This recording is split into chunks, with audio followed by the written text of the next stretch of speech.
Bonjour chers frères et sœurs, je vous salue vous qui aimez le Seigneur Jésus-Christ. J'ai eu dans son temps en fait une série de vidéos que j'intitule « Ce que le chrétien doit savoir d'eux ». Vous pouvez regarder cette série de vidéos-là. Je vais reprendre cela. J'ai fait ce que le chrétien doit savoir de l'islam chiite, de l'islam sunnite, ce que le chrétien doit savoir de la franc-maçonnerie, ce que le chrétien doit savoir de la Rose-Croix, etc. Ce que le chrétien doit savoir de l'hindouisme, etc., du bouddhisme, etc. Et quelquefois, cette série m'a valu pas mal d'animosité de ceux qui appartiennent à ces spiritualités-là. Oui. Notamment ceux qui sont de la Rose-Croix. Or, je n'ai fait que dire ce que cet ordre est. C'est tout. Et pour que mes frères en Jésus-Christ soient informés. Alors, concernant cet aspect des enseignements que je donne, je voudrais que les chrétiens soient informés de l'ordre des Ismaéliens. Voilà, l'ordre des Ismaéliens, qui est un ordre qui est issu de l'islam chiite. Les chiites, ce sont les musulmans qui ont dit qu'il fallait que ce soit ceux qui sont de la parenté du prophète de l'islam Mohammed qui dirigent les musulmans. Et les sunnites se sont opposés à cela. Si bien que les chiites sont appelés les gens de la maison, parce que l'un de leurs grands leaders, c'était Ali, qui était un propre cousin du prophète Mohammed. Le père de Ali et le père de Mohammed étaient des frères. D'ailleurs, c'est le père de Ali qui a été, disons, le père nourricier de Mohammed. Quand celui-ci était un enfant, parce qu'il était orphelin. Vous voyez. Et donc, à l'intérieur de l'islam chiite qu'a surgi l'ordre des Ismaéliens. C'est important de savoir cela. On estime que la naissance de cet ordre des Ismaéliens commence autour de 1092, donc disons dans la deuxième moitié du XIe siècle, donc disons vers la fin du XIe siècle. Voilà, vers la fin du XIe siècle. D'abord, ça a commencé avec un homme qu'on appelait le vieillard de la montagne. Il avait un rempart qu'on appelait le nid d'aigle. C'était dans un château, dans une zone qui correspond à l'Iran actuel, dans la Perse ancienne, ce qu'on appelait la Perse ancienne, l'Iran actuel. Et on l'appelait Hassan, fils de Sabah. Et il va prendre le titre de cheikh. Donc, il était dans cette montagne-là, dans une zone, cette montagneuse où il y avait ce château. Et c'est lui qui était le chef au départ de cette secte-là, qui va devenir un ordre. On l'appelait la secte des assassins, ou des assassins, si on veut parler ordinairement. Et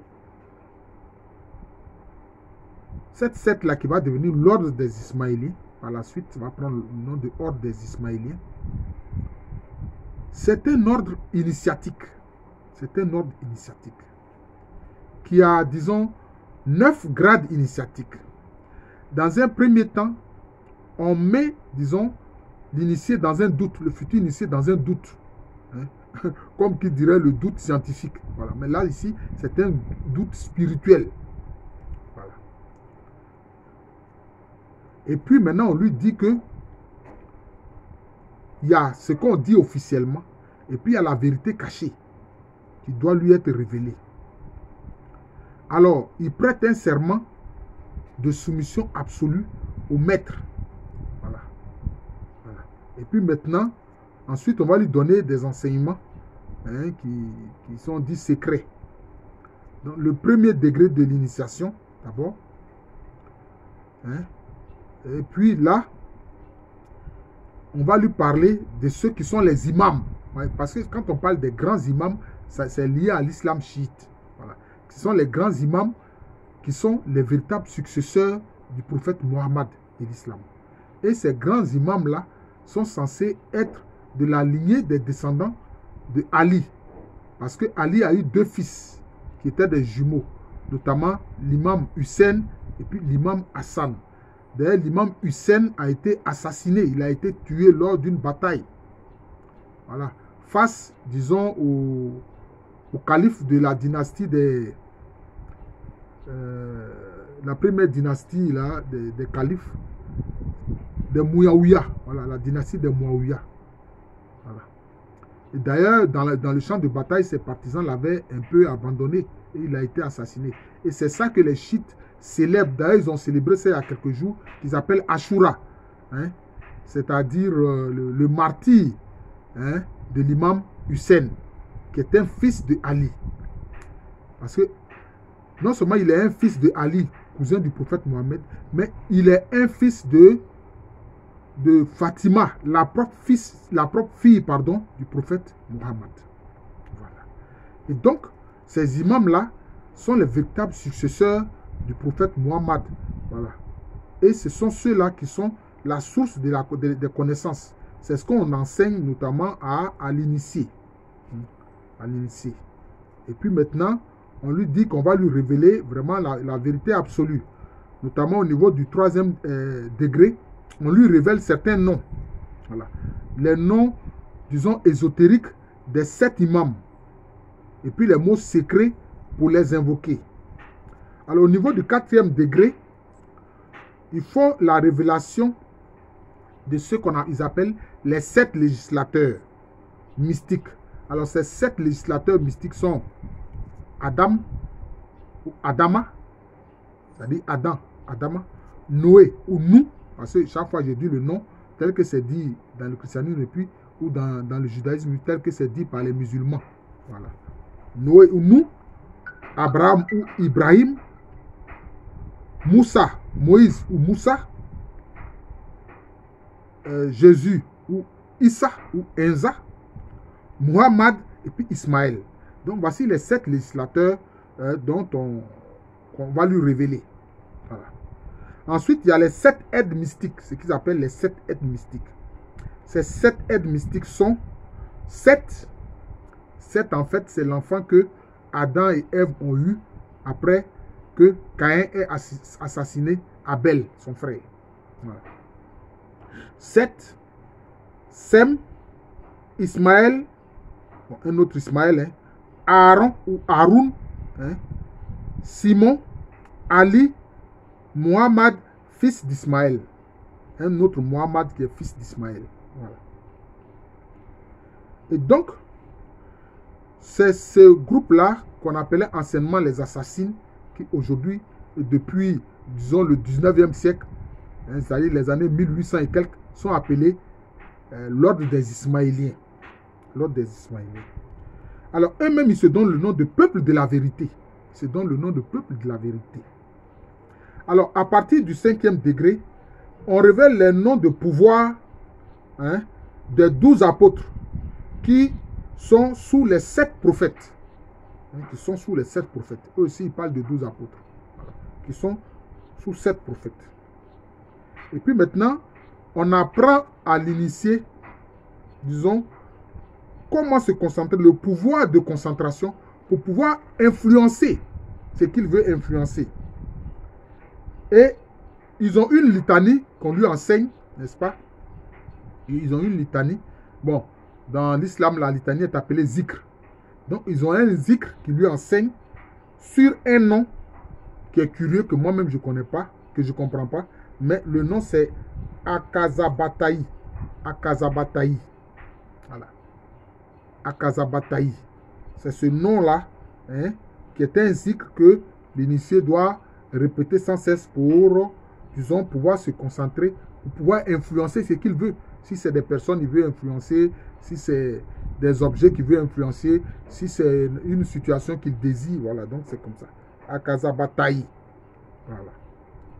Alors au niveau du 6e degré, maintenant on lui enseigne comment analyser, c'est-à-dire l'analyse critique, comme ce que font les intellectuels là. Voilà, au 6e degré, c'est l'enseignement que l'initié, hein, ismaélien reçoit. au 7e degré, alors on lui révèle ce qu'ils appellent le grand secret. Ce grand secret dit que, d'après eux, que l'humanité et la création forment une unité. L'humanité et la création forment une unité. Et que chaque créature fait partie du tout qui englobe le pouvoir créateur. Excusez-moi. Jamal, je vais te rappeler. Je suis en train de faire une vidéo. Je vais te rappeler. Merci bien. Et donc, l'être humain et la création forment une unité. Ça forme un tout. Voilà. Qui englobe le pouvoir créateur et le pouvoir destructeur. Voilà. Donc, l'homme et la création font partie d'un tout qui englobe un pouvoir, donc le pouvoir créateur et puis le pouvoir destructeur. Et que l'ismaélien, donc le disciple ismaélien ou l'initié ismaélien, doit savoir se servir de ces forces-là, le pouvoir créateur comme le pouvoir destructeur, pour vaincre en toutes circonstances. Voilà ce qu'on lui enseigne. Alors, cette force, il l'obtient par la puissance mystique d'un être qu'ils appellent Seigneur du temps. D'une personne qu'ils appellent Seigneur du temps. Alors, au niveau du 8e degré, l'initié doit apprendre que toutes les religions et les philosophies sont relatives et que seul compte l'individu qui se soumet à la puissance de l'imam, c'est-à-dire l'imam qui est un descendant de Ali et de Fatima. Voilà, l'imam.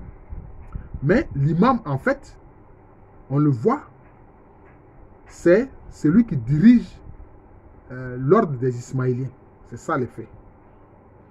Alors, au départ, celui qu'on appelait le vieux de la montagne, de qui tout est parti, bon, il était dans cette forteresse d'Alamout, en Irak, qui ensuite, la forteresse d'Alamout va être un de leurs sanctuaires, en dehors du château qui était en Perse, c'est-à-dire en Iran actuel. Bon, ils vont avoir, par la suite, dans l'histoire, ils vont avoir plusieurs places fortes. Ils vont avoir plusieurs places fortes. Et les Ismaéliens, donc, sont soumis à leur maître, qui est l'imam, qui est aussi le calife. Qui est aussi le calife. Oui. Et ceux qui vont mettre un peu à mal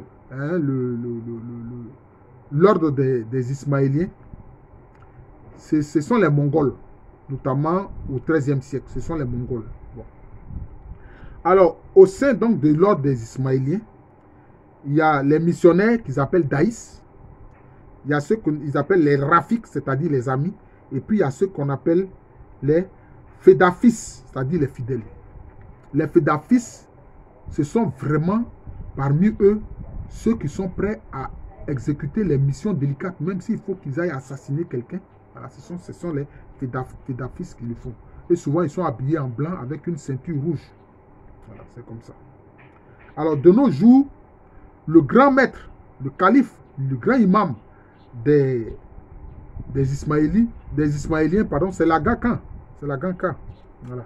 Par exemple, voilà l'emblème de leur ordre. J'espère que vous verrez. Voilà. C'est l'emblème de l'ordre des Ismaéliens, qui anciennement s'appelait l'ordre des assassins ou des assassines. Voilà, c'est ça leur emblème. C'est comme un cœur qui a au-dessus un triangle inachevé et puis en dessous un triangle. Ce sont des triangles ouverts en haut et puis en bas. C'est ça leur symbole. Donc si vous voyez ça, chers frères chrétiens, vous savez à quoi cela renvoie. Voilà. C'est le symbole de l'ordre des Ismaéliens, qui anciennement dans l'histoire s'appelait la secte des assassines. Voilà. Alors aujourd'hui, leur grand maître, c'est l'Aga Khan. Je sais que beaucoup de gens ont entendu parler de l'Aga Khan, mais ils ne savent pas qui il est. Ils ont entendu comme ça le nom Aga Khan, mais ils ne savent pas qui il est. C'est lui qui est justement le grand maître des Ismaéliens. C'est un ordre qui a des fidèles un peu partout. Un peu partout. En Orient, ils s'implantent un peu partout. Même jusqu'en Inde, ils ont des fidèles là-bas. Là-bas, les fidèles sont appelés les Kojas. Les Kojas. Et puis, l'Aga Khan est financièrement puissant. Il a beaucoup d'entreprises. Bon, je n'ai pas vérifié, mais semble-t-il même l'entreprise, comment on appelle ça, Filtisac, il est actionnaire majoritaire de l'entreprise Filtisac. Vous voyez? Hein, vous connaissez tous Filtisac sans publicité. Et même, il a des représentations diplomatiques dans certains pays. Oui. Il a des représentations diplomatiques. La gars, quand je sais que, je crois qu'il vit maintenant, il doit être très vieux. Mais il était un ami personnel du président Houphouët. Il était un ami personnel du président Houphouët. Et la gars, quand a des représentations diplomatiques dans différents pays. La gars, quand est puissant. C'est lui qui est le calife, le grand maître, hein, de l'ordre des Ismaéliens. Voilà, qui est, disons, une secte ou un ordre qui est issu de l'islam chiite. Voilà. J'ai fait une vidéo sur l'islam chiite, vous pouvez regarder. Ce que le chrétien doit savoir de l'islam chiite. C'est comme ça que je l'ai intitulé. Et de ce que je sais, c'est que l'Aga Khan, c'est fidèle. Le jour anniversaire, le jour anniversaire de sa naissance, il est pesé. Et quand on le pèse, le poids qu'il fait, ses fidèles lui donnent la quantité d'or qui correspond à son poids. Oui, la quantité d'or qui correspond à son poids. C'est ça. Je vous remercie. Donc vous voyez, vous apprenez des choses. Vous entendez parler d'Aga Khan, mais vous ne savez pas à quoi ça correspond. Il est financièrement puissant. Il a de nombreuses entreprises dans le monde. Voilà. De nombreuses entreprises. Et comme je vous l'ai dit là, chaque année, on le pèse. Son poids, on lui donne la quantité d'or qui correspond à son poids. C'est comme ça. Voilà. Et ses fidèles font cela. Voilà. Donc je vous remercie. Je suis le frère Jean de l'amour de Jésus. C'est mon nom spirituel. Et à l'état civil, je suis le professeur Alou Kwame Rémy. Donc vous voyez que on apprend beaucoup de choses. Souvent on est chrétien, on ne connaît pas ce que les autres sont. Leur spiritualité, il faut connaître. Voilà. Plus tu connais les autres, plus tu apprécies notre Seigneur Jésus-Christ. Le Seigneur de l'amour divin. Voilà, le Seigneur de l'amour divin. Donc comme je vous l'ai dit, je suis le frère Jean de l'amour de Jésus. Continuez à vous abonner à cette chaîne, à la faire connaître et à partager les vidéos que je vous propose. Voilà. Merci encore et bonne journée.